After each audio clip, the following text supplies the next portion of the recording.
it's time for a review on my brand new JCB Teleskid. It is the 3ts-8t. It weighs about 12,650 pounds. That's its operating weight. So obviously you need obviously a Class A license to haul this thing around, unless you want to do it illegally. But yeah, she's quite the machine. So through this video, I'll just list some positives about the machine and some negatives, stuff that I think should be improved or needs to be fixed. But first we'll start with the positives. So number one, I love these tracks here. They're probably 18 inches wide, so they're really good on grass. They don't tear up lawns really bad. They float real nice, don't leave any dents. So with a machine that weighs over 12,000 pounds, you're gonna want a big footprint, and that way you don't dig into the grass and make giant ruts. They're probably not going to be that great for plowing, just because of how wide they are. They are all season, so they can go in the snow too. So I had some on my 270T that were all right, but obviously it wasn't anything compared to like snow tires or anything. Obviously, what I like, side door, like all JCB stuff, very easy access. I don't get in through my bucket, which you know, every time I get into a different skid steer, and that's just a complete nightmare trying to get in through the front. Obviously the visibility is best in class. If you watch my videos, you know all this already. So amazing visibility, glass all the way around. Very nice to plow with, very nice when you're doing tight access jobs. Everything's extremely close. Awesome feature here is the screen, so it's just like my loader. Hate that beeping.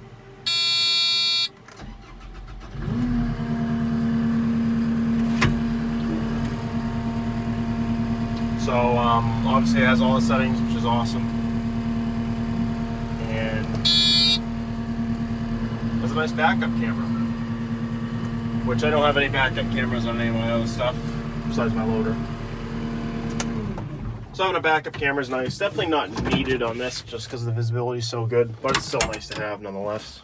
Obviously there's still issues with the doors. They haven't fixed that yet. But you know, they don't come with any locking features, so everything just rattles loose. Like this has 50 hours on it, and we already had a really close call.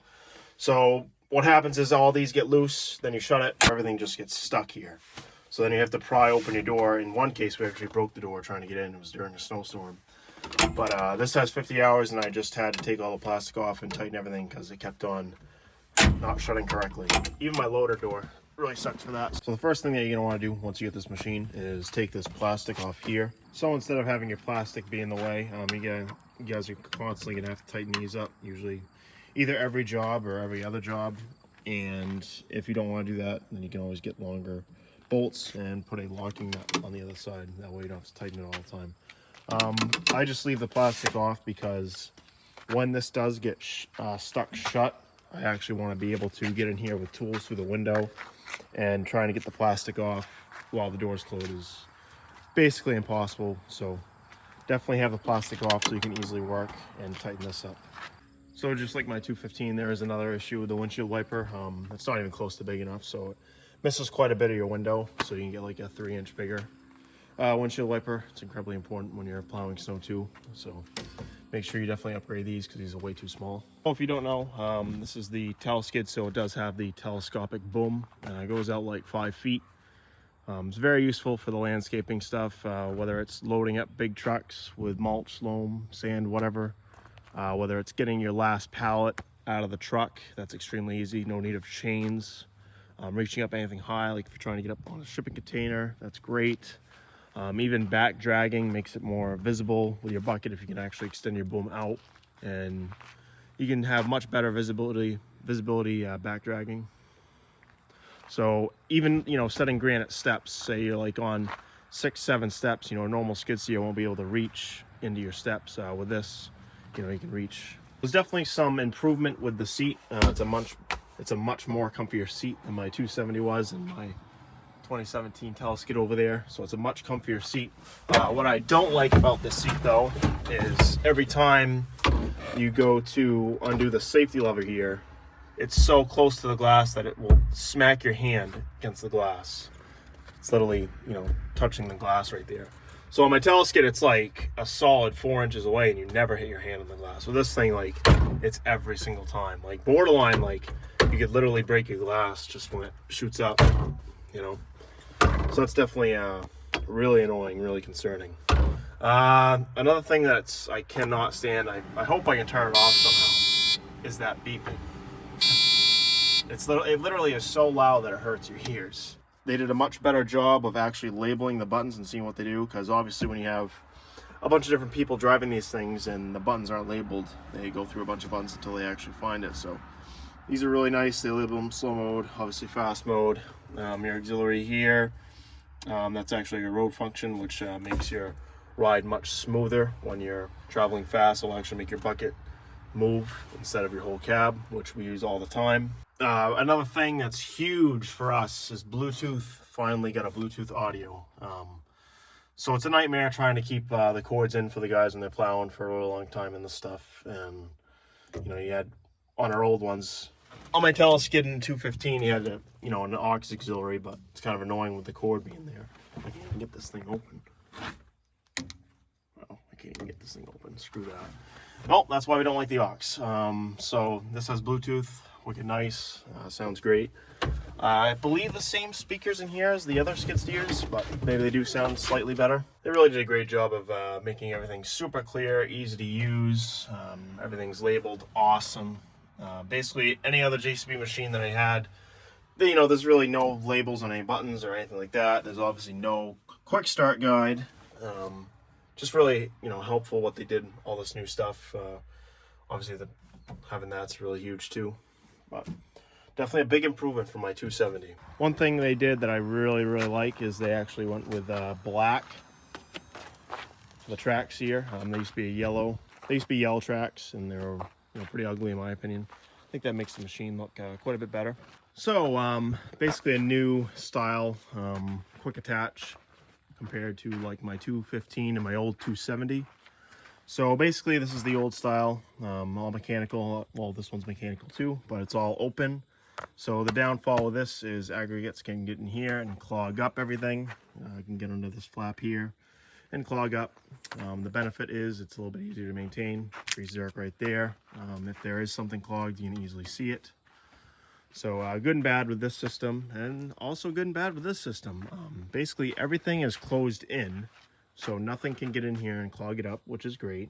But every now and again, at least with our tire Teleskid, these do break on the inside, and when they do, it's not really something that's very easy to fix. Usually I have to have them come out and fix it, and they take out these plates here, and it's kind of a bitch for them to work in there, and usually ends up being an expensive bill. So kind of a lose-lose with either system that you go with. They're both gonna have issues. One's just easier to fix, easier to figure out, and the other one's just doesn't break as often, but when it does, it is much more complicated to deal with. Overall, the skid steer, I mean, yeah, it does have some very minor flaws, but it is absolute beast. For anything in the landscape or hardscape field, I believe, truthfully, that it is the best skid steer on the market. The versatility with the boom is unlike any other skid steer on the market. The visibility is out of this world. It's pretty fast for a track machine. I think it does like 7 miles an hour, maybe 8. I know the tires are the fastest on the market. I know the tire, at least that one's like 12, almost 13. This one's more like 11, almost 12. So speed's a big deal for us, and visibility, and obviously the boom. As you saw, back dragging, loading up trucks, taking pallets out of trucks, it just makes everything, pushing back snowbanks, plowing, stacking, just makes everything that we do so much easier. I know when I'm in this skid steer without a boom, I'm constantly looking for the boom, and I'm saying to myself, why did I get a skid steer without a boom? Not to shit on this machine, it's pretty good for what we use it for, but definitely the boom is just a game changer for hardscape or landscape. And if you're in the market for the best skid steer, no budget, I would 100% go with this.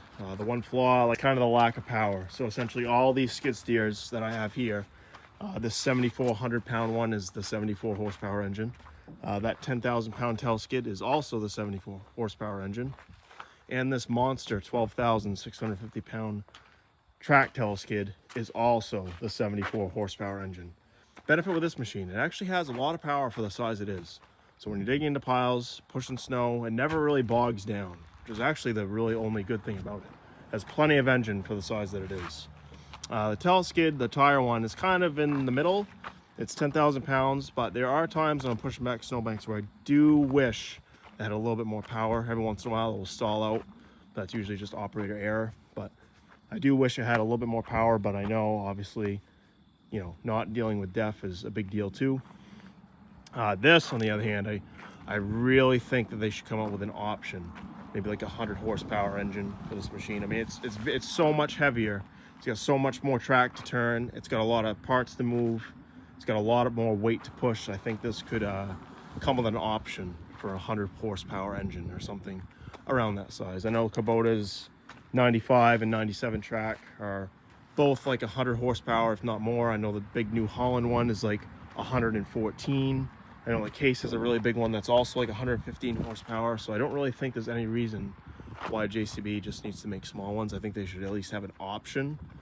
And, you know, as far as the DEF, you're gonna have to deal with all the issues that it has.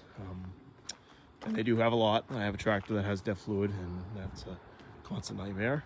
But definitely an option would be nice. As far as the tracks here, all the rollers, all that, pretty good system. I mean, you heard in the cab, I mean, it's pretty loud, but every track machine is gonna be loud. A lot louder than tire. Everything is severely easy to grease. All the zerks are pushed out. Makes it very easy to grab, very easy to maintain. Just overall, it's an unbelievable unit. I only have like 60 hours on it, but I do absolutely love it. You know, just kind of wish I had a bigger engine, but it's not the end of the world. Another nice feature is the nice bright LED lights that they put on the skid steer. My other skid steers, we had to do aftermarket ones. These come stock with 4 LED lights in the front and 2 LED lights out back. Obviously makes working at night much more enjoyable and much more visible. Camera's awesome. Easy access and pretty simple to work on and maintain your equipment here. Everything's pretty easy to figure out, pretty easy to find. So they did a pretty good job of that. Obviously it looks like an engine was absolutely just rammed in there with no room, but it's actually not that bad. I'm gonna get in it. I get my GoPro set up and just drive around, do some things around here, show you guys what it's like. The cab is pretty loud, but it is much quieter than my 270 was, which is a big improvement because that thing, you would literally get a headache after driving for like 20 minutes. This thing's much more quiet, much more smoother, definitely a much better ride than my 270 was. So let's get to work. All right, guys, so first off, I'm going to show you how easy it is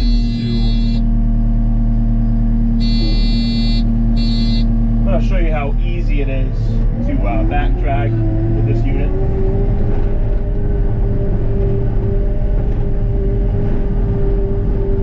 Right now I got paddle forks on. Touch of a button and easily take it off. Put on my bucket. Actually, I'm going to put on the other one.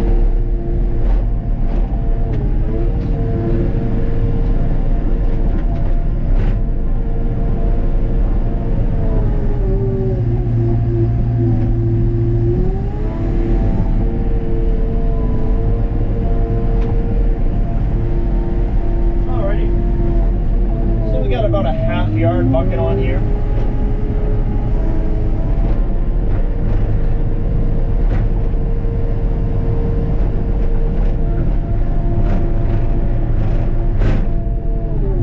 So normally back dragging with a skid steer, this is about all the visibility you got, which obviously when you're down low, I have to lean forward and look down, and there's not much pulling room. So there's probably like 1.5 feet away from my track. So there's really not a lot of pulling room, pretty poor visibility, not very good to back drag with. This unit here, when back dragging gravel or back dragging loam for a lawn, the visibility is much better. As you can see, I don't have to lean forward, look when I'm back dragging, it's clearly right in front of me and I can back drag. And obviously I have like 5 feet of room in between my bucket and my track, which allows me to back drag more and have better visibility.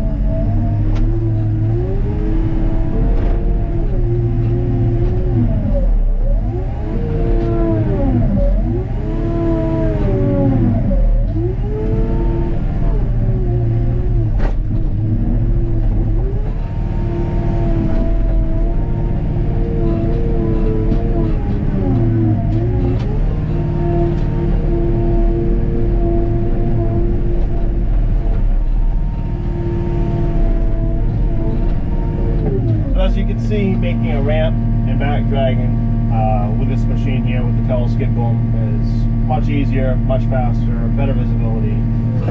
So the list goes on and on.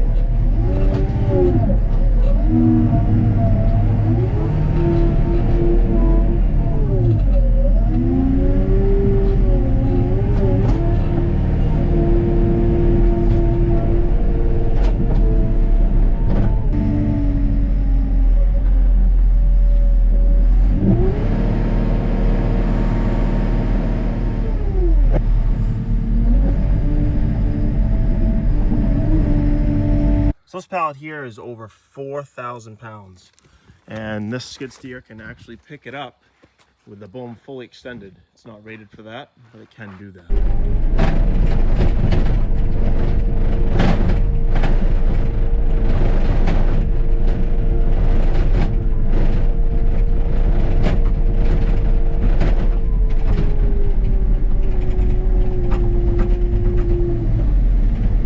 So it's like a rattling test with basically like a 4,000 pound pallet. The rattle's pretty bad, but still a big improvement from my 270.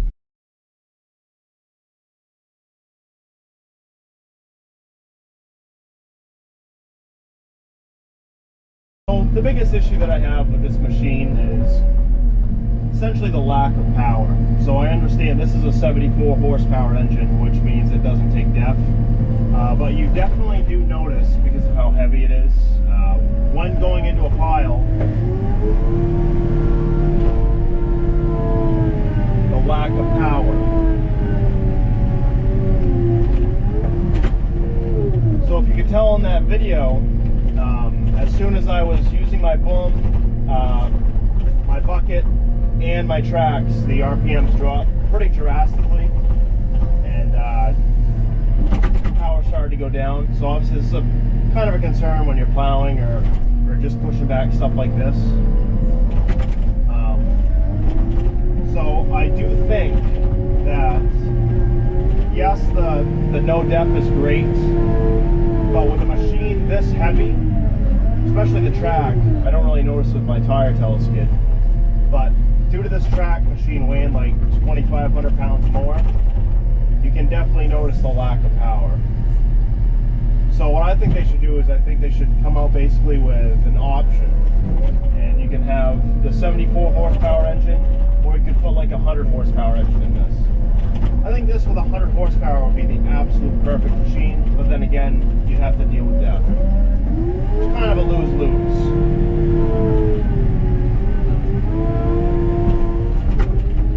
So this is extremely light stuff. This is just compost right now. This is just horse shit that I'm turning over to make compost. It usually takes a year and a half to do. But when you start using your boom, hydraulics, and your tracks, that's when you start seeing the RPMs drop. It's not horrible, it's definitely not as bad as I'm making it sound, but when you're pushing back ice banks or doing anything heavy, you'll definitely notice it.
So like always, I want to thank you guys for watching. Been really busy this summer, a lot of jobs, a lot of shitty jobs. Not really a good year for hardscape. It just had a lot of jobs that were all kind of garbage jobs. So really haven't had time to make many videos lately. Hopefully with the season starting to slow down, I'll be able to get some more videos out, maybe cover some mowers, my trailer, maybe do another shop tour. Maybe leave down in the comments below what you guys want to see next. The shipping container shop might be getting finished this year. Not sure yet, but we'll figure that out pretty soon. So like always, thanks you guys for watching.